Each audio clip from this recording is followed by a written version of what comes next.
नमस्कार दोस्तों, हिंदी कहानी चैनल में आपका स्वागत है। हमारे चैनल पर आप नए हैं तो हमारे चैनल को सब्सक्राइब कीजिए और बेल आइकॉन को दबा दीजिए। कहानी बकरी की सहेलियां। एक बार की बात है, एक बकरी थी। वो बहुत खुशी खुशी अपने गांव में रहती थी। वो बहुत मिलनसार थी। बहुत सारी बकरियां उसकी सहेलियां थी। उसकी किसी से कोई दुश्मनी नहीं थी। वो सभी से बात कर लेती थी और सभी को अपना दोस्त मान लेती थी। सभी कुछ अच्छा चल रहा था, लेकिन एक बार वो बकरी बीमार पड़ी और इस कारण वह धीरे धीरे कमजोर होने लगी। इसलिए अब वो पूरा पूरा दिन घर पर ही बिताने लगी। बकरी ने जो खाना पहले से अपने लिए जमा करके रखा था, अब वो भी खत्म होते जा रहा था। एक दिन उसकी कुछ बकरी सहेलियां उसका हाल चाल पूछने उसके पास आई। तब ये बकरी बड़ी खुश हुई। इसने सोचा कि अपनी सहेलियों से कुछ और दिनों के लिए वह खाना मंगवा लेगी। लेकिन वे बकरियां तो उससे मिलने के लिए अंदर आने से पहले ही उसके घर के बाहर रुक गईं और उसके आंगन में रखा उसका खाना घास फूस खाने लगी। ये देखकर अब इस बकरी को बहुत बुरा लगा और समझ में आ गया कि उसने अपने जीवन में क्या गलती की।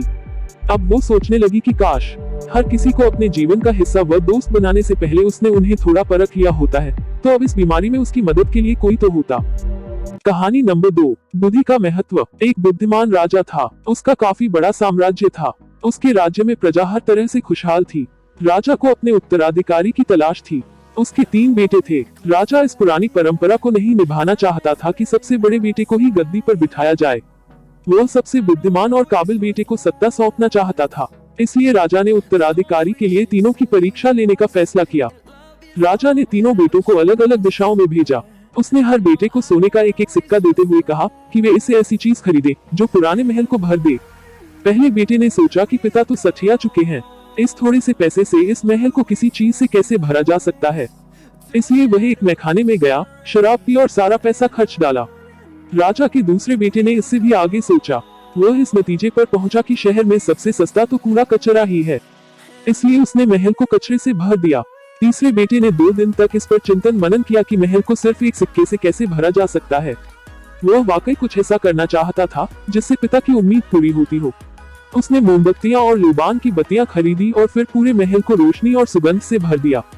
इस तीसरे बेटे की बुद्धिमानी से खुश होकर राजा ने उसे अपना उत्तराधिकारी बनाया।